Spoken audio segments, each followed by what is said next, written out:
வணக்கம். வந்தார்கள் வென்றார்கள். எழுதியவர் கார்ட்டூனிஸ்ட் மதன். வாசிப்பது ரேவதி சங்கர். பகுதி 5. ரசியா. டெல்லியை ஆண்ட பெண்புலி. 1000 வருடங்களுக்கு முன்பே டெல்லியின் அரியணையில் அமர்ந்த இந்த பெண் பல கட்டுப்பாடுகள் நிறைந்த ஒரு சமூகத்திலிருந்து வந்தவள். ஆண்களின் ஆதிக்கம் நிறைந்திருந்த ஒரு சமூகத்தில் நிர்வாக திறமையுடன் மதிநுட்பத்தோடு ஆட்சியை அமைத்து அவள் எவ்வாறு ஆட்சி புரிந்தாள் என்பதை நாம் பார்ப்போம். மகுடம் சூட்டிக்கொண்டால் மட்டும் மதிநுட்பம் வந்துவிடுமா என்ன? அரசவை பெரியவர்களின் உதவியோடு ஆட்சியில் அமர்ந்த ரசியாவின் முன்றுவிட்ட சகோதரன் ருக்னுதீன் ஃபிரோஸ் தன் கடமைகளை பற்றி கவலையே படாமல் அந்தப்புறத்தில் அடியோடு அமிழ்ந்தான். மதுக்கோப்பைகள் கீழே உருள, மங்கைகள் மேலே புரள ஆட்சிக்கு வந்த சில நாட்களுக்குள் அவன் துவக்கிய கேளிக்கைகள் கேவலமாக போய் கொண்டிருந்தது. சுல்தானோட அம்மா ஒரு மோசமான ஒரு பெண்மணி. பெயர் ஷாதுர்கான். முன்பு அரண்மனையில் வேலைக்கார பெண்ணாக இருந்து பிற்பாடு சுல்தான் இல்துத்மிஷை வளைத்து போட்டாள். அவள் அறிவு, பண்பு, அன்பு, பணிவு எதுவும் இல்லாத அந்த வெட்டி பெண்மணிக்கு அடித்தது யோகம். பொழுது புலர்ந்ததோ விடிந்ததோ கூட தெரியாமல் அலங்கோலமாக அந்தப்புறத்தில் கிடந்த மகனுக்கு சகல வசதிகளும் செய்து கொடுத்துவிட்டு அவன் பெயரில் ஆட்சி செய்தது அம்மாதான். அவளுக்கு மண்டியிடாத ஆலோசகர்கள் எல்லாம் மண்ணுலகில் இருந்து விடை பெற்றார்கள். தலையாட்டாதவர்களுடைய தலைகள் சீவப்பட்டது. மற்ற ராணிகள் திகைத்து போய் மெல்லிய குரலில் ஆட்சேபித்தார்கள். உடனே அந்தப்புறத்திலேயே அவர்கள் சிறை வைக்கப்பட்டார்கள். இப்பொழுது அரியணையில் அமர்ந்திருப்பது என் மகன், நடப்பதோ என் ஆட்சி, இதோ பாருங்கள் என்று சொல்லி சிரித்துவிட்டு யார் அங்கே என்று குரல் கொடுத்தாள். ஓடி வந்த காவலர்கள் வணங்கி நின்றார்கள். இறந்து போவதற்கு முன் இல்துத்மிஷ் இன்னொரு ராணிக்கு அளித்த கடைசி பரிசான ஒரு குழந்தை பலவந்தமாக தாயிடமிருந்து பறிக்கப்பட்டது. இந்த குழந்தை ஒரு எதிர்கால ஆபத்து, தோண்டி எடுங்கள் இதன் கண்களை என்று உத்தரவு போட்டாள் ஷாதுர்கான். மற்ற ராணிகள் கதற கதற வந்த காவலர்கள் ஆணையை நிறைவேற்றினார்கள். அந்தப்புறத்திலிருந்து கசிந்து வெளியேறி பரவிய இந்த கொடுமையான செய்தி மக்களை ஆத்திரத்தில் ஆழ்த்தியது. டெல்லி ஆட்சியின் கீழே இருந்த அயோத்தி, வங்காளம், முல்தான், லாகூர் மன்னர்களும் வைஸ்ராய்களும் இந்த சந்தர்ப்பத்தை பயன்படுத்தி போர்க்கொடி உயர்த்தினாங்க. தலைக்கு மேலே ஆபத்துன்னு பயந்து போனால் தாய். மயக்கத்தில் இருந்த மகனை தட்டி எழுப்பி போர் உடை தரிக்க செய்தாள். ஆடையே அணியாமல் நேரத்தை கழித்து கொண்டிருந்த ருக்னுதீன் உடலில் புதிதாக திடீரென்று போர் உடை, மதுக்கோப்பைகளோட கனமான போர்வாள். ஒரு படையை அழைத்து கொண்டு ருக்னுதீன் சுல்தான் தட்டு தடுமாறி குதிரை ஏறி போருக்கு கிளம்பிய அழகை கண்ட டெல்லி மக்களுக்கு எரிச்சல் தான் வந்தது. ரசியாவுக்கு மக்களிடையே இருந்த ஆதரவை பார்த்து அவளிடம் இதுவரை வாலாட்டாமல் இருந்தால் ராணி ஷாதுர்கான். ரசியாவும் ரொம்ப புத்திசாலி, பொறுமை காத்தாள். ஆனால் வரவர சூழ்நிலை ரசியாவுக்கு சாதகமாகி கொண்டிருப்பது பார்த்த ராணி கொஞ்ச நஞ்ச அறிவும் மழுங்கி போய் ரசியாவை ரகசியமாக கொள்ளும் முயற்சிகள் நடந்தது. இதை கேள்விப்பட்ட டெல்லி மக்கள் ஆத்திரம் கட்டுமீறியது. கலவரம் வெடித்தது. ரசியா ரசியா என்று மக்கள் உணர்ச்சிகரமாக திரண்டு நின்று குரல் கொடுத்தார்கள். ஊர் எல்லையை கூட தாண்டவில்லை ருக்னுதீன் சுல்தான். மகனே திரும்பி வா என்று அலறியபடியே செய்தி அனுப்பினாள் கொலைகார ராணி. இனியும் பொறுப்பதில் பயனில்லை என்று முடிவு கட்டிய அமைச்சர்கள் அவசர கூட்டம் போட்டார்கள். ராணியை சிறைக்குள் தள்ளி அவளுடைய உயிரை பறித்தார்கள். ஆட்சி ரசியாவுக்கு போய்விட்ட செய்தி கேட்ட ருக்னுதீன் உடனே செய்தது ஒரு கோட்டைக்குள் போய் ஒளிந்து கொண்டதுதான். இடுக்கில் மாட்டிக்கொண்ட ஒரு பெருச்சாலியைப் போல ஒரு மூளையை பதுங்கிய அவனை தூக்கி கொண்டு வந்தார்கள். சில நாட்கள் கழித்து 9ஆம் தேதி நவம்பர் 1236 அன்று அவனை தீர்த்தும் கட்டினார்கள். ஏகமான பிரச்சனைகள் வியூகமாக சூழ்ந்து நின்ற நிலையில ஆட்சி பொறுப்பை ஏற்றுக்கொண்டாள் ரசியா. இவளிடம் மிக திறமை வாய்ந்த மன்னர்களுக்கு இணையான மதிநுட்பம், ராஜதந்திரம், நிர்வாக திறமை, வீரம் குடிக்கொண்டிருந்தது என்று வரலாற்று ஆசிரியர்கள் பாராட்டு மடல் படிக்கிறார்கள். வாத பிரதிவாதங்கள் கேட்டு திட்டவட்டமாக நீதி வழங்குவதிலும் தவறு செய்தவர்களை தண்டிப்பதிலும் ரசியா தயங்கவே இல்லை. போர்க்களத்தில் வாளேந்தி முன்னணியில் சென்றதும் ரசியா தான். அப்போதெல்லாம் பெண்ணுடைய கலைந்து எறிந்துவிட்டு ஆண் வீரர்களைப் போல உடை அணிந்து கொண்டாள் அவள். தகராறு செய்த குறுநில மன்னர்களும் கவர்னர்களும் ரசியாவின் வீரத்துக்கு முன்ன மன்னிட்டாங்க. பஞ்சாப், சிந்து, வங்காளம் எல்லா பிரதேசங்களும் ரசியா முன் கை கட்டி தலை வணங்கின.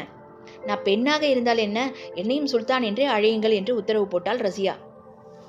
ஒரு நாள் குதுப்புனார் அருகில் இல்துத்மிஷ் நிர்மாணித்த மசூதியில் தொழுகைக்கு சென்ற ரசியாவை திடீரென்று ஆபத்து சூழ்ந்து கொண்டது. ரசியாவுக்கு எதிராக கிளம்பியிருந்த 1000 பேர் அடங்கிய ஒரு கொலைப்படை நூருதீன் என்பவன் தலைமையில மசூதியை சூழ்ந்துச்சு. இதை முன்பே ஒற்றர்கள் மூலம் அறிந்து கொண்டிருந்த ரசியா அவர்களுக்கே தெரியாமல் போனது. சற்று தொலைவில் ஒளிந்திருந்த ரசியாவின் திறமை வாய்ந்த குதிரைப்படை வீரர்கள் நூருதீன் படையை சுற்றி வளைத்து பிடித்து வீழ்த்தினார்கள். அவர்களுடைய சூழ்ச்சி பிசுபிசுத்தது.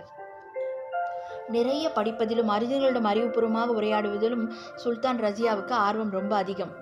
புனித குரானை சுத்தமான உச்சரிப்போடு தங்கு தடையில்லாமல் ரசியா ஓதியதை கேட்டவர்கள் எல்லாம் வியந்தார்கள். இப்படியாக வேறு எந்த வகையிலும் குறை சொல்ல முடியாத இந்த ராணியிடம் ஒரே ஒரு குறை மட்டும் இருந்தது. ஆம், அவர் பெண்ணாக பிறந்தது தான். அரசவையில் இருந்த செல்வாக்கு மிகுந்த அமைச்சர்கள் அணி ஒன்று என்னதான் இருந்தாலும் ஒரு பெண் மண்ணாளுவதா என்று புழுகினார்கள். அந்தப்புறத்தில் வாழ வேண்டிய ஒரு ஆரணங்கு அரியணையில் அமர்ந்து அரசியல் செய்வதா என்பது அவர்களுக்கு பிடிக்கவில்லை. ரசியா சுல்தான் எத்தனையோ திறமையாக செயல்பட்டும் அவர்கள் மனதை மட்டும் மாற்றவே முடியவில்லை. ஆப்பிரிக்காவிலிருந்து வந்து அரண்மனையில் அடிமையாக சேர்ந்தவன் தான் இந்த ஜலாலுதீன் யாகூத்.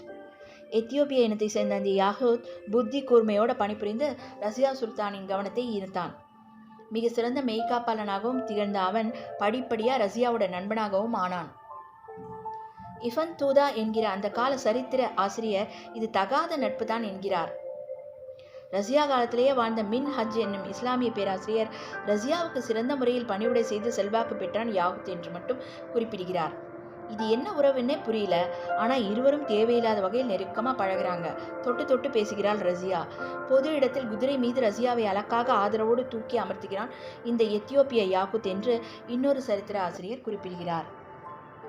எது எப்படியோ பரபரப்பான பத்திரிகைகள் மட்டும் அந்த காலத்தில் இருந்திருந்தா அடிமையுடன் அரசி கும்மாலம் என்று தலைப்புச் செய்தி போட்டிருக்கும். இல்லாததால் வாய் வழியாக தகவல்கள் வேகமாக பரப்பப்பட்டது. ரசியா மீது பொறுமை இழந்த ஆஸ்தான பெரியவர்கள் பொழுது மங்கிய பிறகு கூடி பேசினார்கள். சதி திட்டங்கள் தீட்டப்பட்டது. தீர விசாரிக்காமலேயே இதற்கு ஆதரவு தந்தான் டெல்லிக்கு வடக்கே சுமார் 150 மைல் தொலைவில் உள்ள சிர்ஹந்த் பகுதியை ஆண்ட இக்தியாருத்தீன் அல்தூனியா.